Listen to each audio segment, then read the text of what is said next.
বাংলাদেশ বেতার রাজশাহী। এখন শুনবেন বাংলায় স্থানীয় সংবাদ। আসসালামু আলাইকুম। বাংলাদেশ বেতার রাজশাহী স্থানীয় সংবাদ পড়ছি মোহাম্মদ শহীদুল হক সোহেল। রাজশাহী রেলওয়ে স্টেশনে অভিযান চালিয়েছে দুর্নীতি দমন কমিশন দুদক।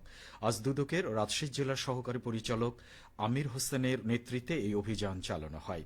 আসন্ন পবিত্র ঈদুল আজহাকে ঘিরে যাতে টিকিট কালোবাজারি বা যাত্রী হয়রানির মতো কোনো ঘটনা না ঘটে সেই লক্ষ্যেই এই অভিযান চালানো হয়েছে। দুদকের অভিযানিক দলটি স্টেশন এলাকা পরিদর্শন করেন। এ সময় তার স্টেশন ম্যানেজার শহীদুল আলম সহ ট্রেনের টিকিট কাউন্টার, টিকিট চেকিং এর সাথে কর্মরত কর্মকর্তা কর্মচারীদের সাথে কথা বলেন। এছাড়াও নিরাপত্তা ও পরিচ্ছন্নতার সাথে সংশ্লিষ্টদের সাথেও কথা বলেন তারা। নওগাঁ রানীনগরে 2024-25 অর্থবছরে programme on agriculture and rural transformation for nutrition entrepreneurship and resilience in বাংলাদেশের আওতায় উপজেলার বিভিন্ন এলাকার কৃষকদের নিয়ে পার্টনার কংগ্রেস অনুষ্ঠিত হয়েছে। আজ দুপুরে উপজেলা কৃষি সম্প্রসারণ অধিদপ্তরের আয়োজনে উপজেলা পরিষদ অডিটোরিয়ামে এই পার্টনার কংগ্রেস সভা অনুষ্ঠিত হয়।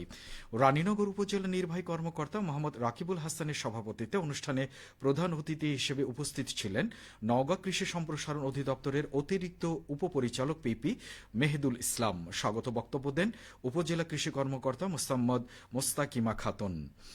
পার্টনার কংগ্রেস সভায় উত্তম কৃষি চর্চার মাধ্যমে উৎপাদিত ফসলসমূহ, কৃষি বিষয় ক্ষুদ্র উদ্যোক্তা সৃষ্টি, নিরাপদ ফসল উৎপাদনের কলাকৌশল ইত্যাদি বিষয়ের উপর আলোচনা করা হয়। নাটোরে সুস্বাস্থ্যের জন্য ফলিত পুষ্টি শীর্ষক সেমিনার আজ অনুষ্ঠিত হয়েছে। সকালে জেলা প্রশাসকের সম্মেলন কক্ষে সেমিনারের উদ্বোধন করেন জেলা প্রশাসক আসমা শাহিন।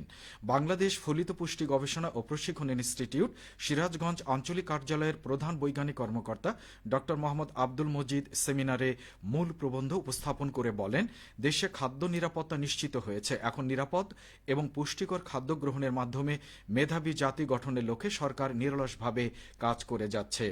শর্করা, আমিষ, তেল বা চর্বি, ভিটামিন, খনিজ উপাদান এবং পানি, এই 6টি খাদ্য গ্রহণের মাধ্যমে শরীরের পুষ্টি চাহিদা পূরণ সম্ভব। এর ফলে সুষম খাদ্য নিশ্চিত হওয়ার পাশাপাশি বৈচিত্র্যময় হবে খাদ্য গ্রহণ প্রক্রিয়া।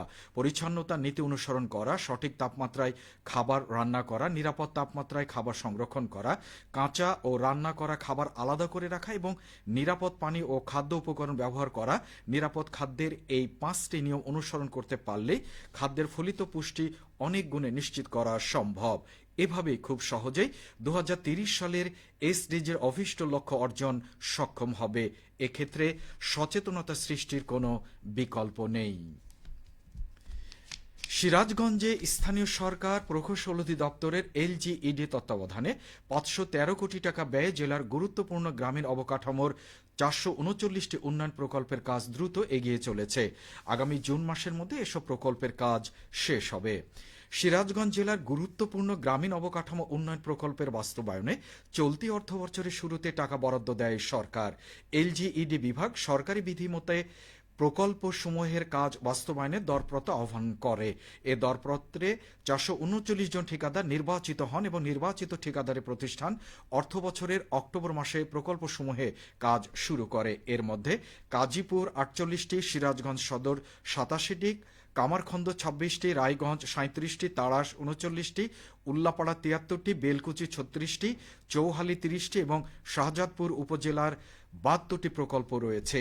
এসব প্রকল্পগুলোর মধ্যে উল্লেখযোগ্য হচ্ছে ব্রিজ, রাস্তাঘাট, কালভার্ট, হাটবাজার, মার্কেট, অফিস বিল্ডিং, ভবন নির্মাণ। স্থানীয় সরকার প্রকৌশল অধিদপ্তর সিরাজগঞ্জের নির্বাহী প্রকৌশলী সাইফুল ইসলাম বলেন, প্রকল্পসমূহ বাস্তবায়নে কঠোরভাবে নজর রাখা হচ্ছে।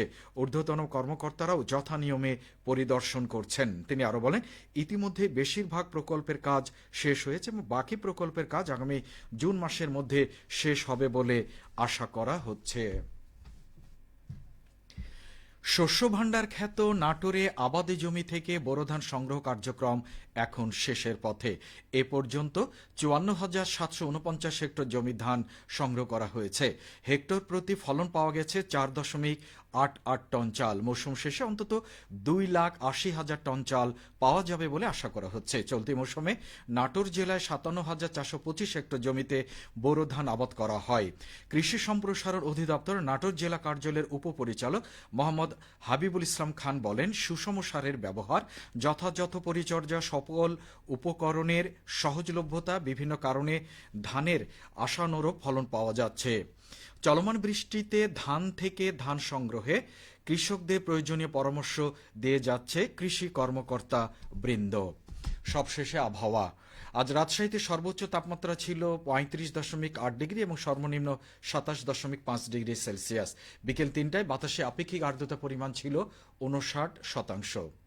রাজশাহী ও তার পার্শ্ববর্তী এলাকায় আজ সূর্যাস্ত সন্ধে 6:47।